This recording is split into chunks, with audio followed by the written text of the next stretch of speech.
What's good, YouTube? It's SJKO here with the chest and arms workout routine. First and foremost, Happy New Year to everybody out there. I hope you're going to approach 2013 with renewed vigour and motivation to achieve all your fitness goals.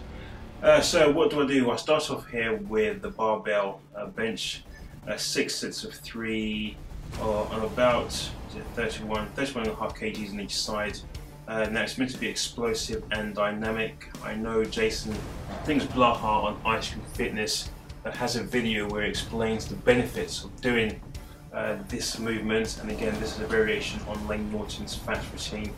I think you're meant to pick a weight here that's around 60 to 70% of what you normally do heavy. So here it's about 31.5 kgs on each side, that's not including the bar.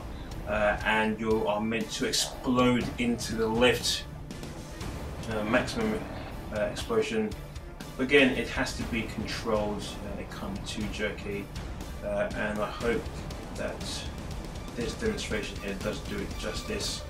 Again, this is a variation on Layne Norton's routine, which I've conducted in the past and which I have liked, so I'm going to stick with it here for around 3 to 6 months. So again, pretty much self-explanatory. Barbell bench, explosive, 3 reps, minimal rest. I think I take about 10 to 15 seconds rest in between, and that's your lot there. Then we move to incline dumbbell press here, where I do 3 sets of 8.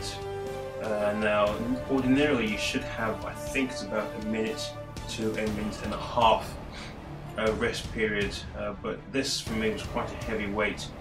So I took about 2 minutes. Now, no, that's not optimal for a hypertrophy session, but I am looking at really lifting heavy here, and I think if I start straying into the 2.5 to 3 minutes territory, then I don't think training for hypertrophy will be optimal. So I keep it here to about 1 minute 30, 2 minutes rest in between, lifting heavy weight. Here I've got 45 kgs on each side.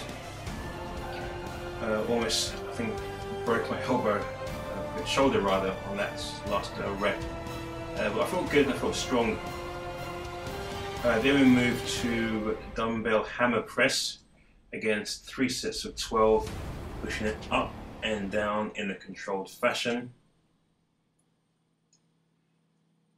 In the past, I used to bring the weights together at the top of the movement, but again, that was putting pressure on my wrist. I have seen a few YouTube fitness guys who simply keep it this distance apart, and it's a lot more comfortable on my wrist and a lot more comfortable on my shoulders, so I think I'll stick with it. So again, here we're lifting 32 kgs, it was fairly easy, adequately easy. Then we move over to cable flies. I prefer this as to pec flies with a weight, or dumbbell flies rather, because I tend to feel the burn a lot more doing cable flies. So again, 2 sets of 20 here. I think it's about 15 kgs on each side. 2 sets of 20, and here I'll take about a 45-second rest period. My chest was starting to feel mega pumped, and I'm fatigued, and I love finishing off my chest routine with these flies.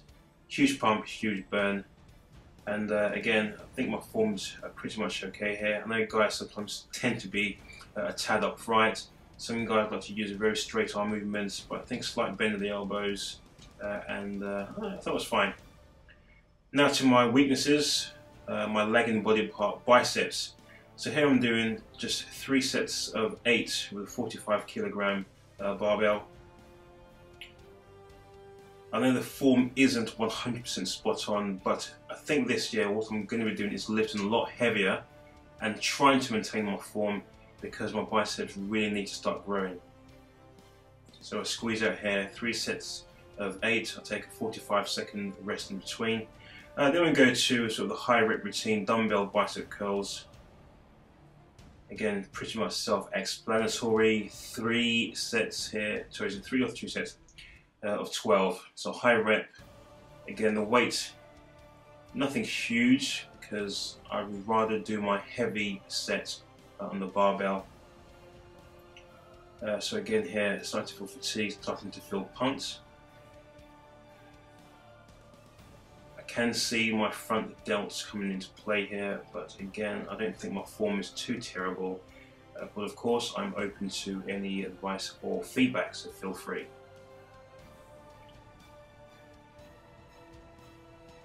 Yeah, you can really feel the burn here, or you can see the burn. These last couple of reps were a huge struggle, but this year I am determined to get my biceps to at least 17.5. Hopefully by the end of the year, 18. So that's my target, and I will do a video later on where I state my goals and targets for 2013.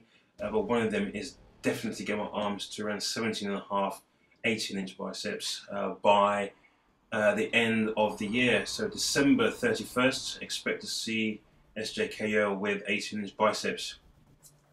Touch wood. So again, hammer curls here. Again, high reps. My rest period in between the set was 45 seconds.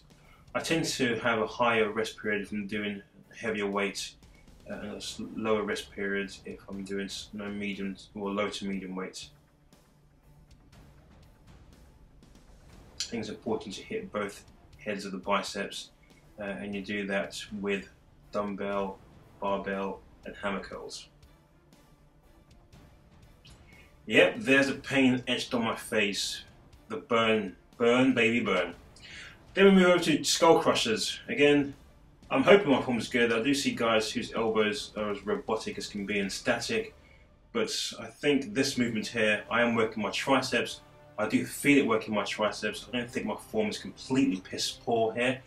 But again, I'm always open to any criticisms or advice. But skull crushers here, nice, controlled.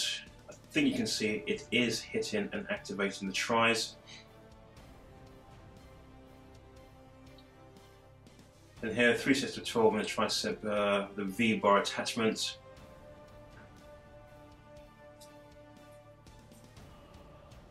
Again, I try to keep my elbows locked into my side. And I really squeeze the bottom there. So again, I think this routine, I do like it. I think I will see A, good strength gains, and B, good mass gains on this routine. I will post a video of my nutrition because this is the year where I feel SJKO is going to blow up. So we move here on to single arm reverse grip. Now this is the last exercise of the day, so nothing dramatic in terms of the weight. I think it's about 7.5 kilos. I think I squeeze out 12 to 15 reps.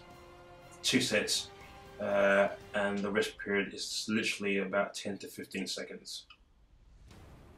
And that's your lot there, guys. There'll be a lot more videos coming. Please leave your comments below. Thanks for watching.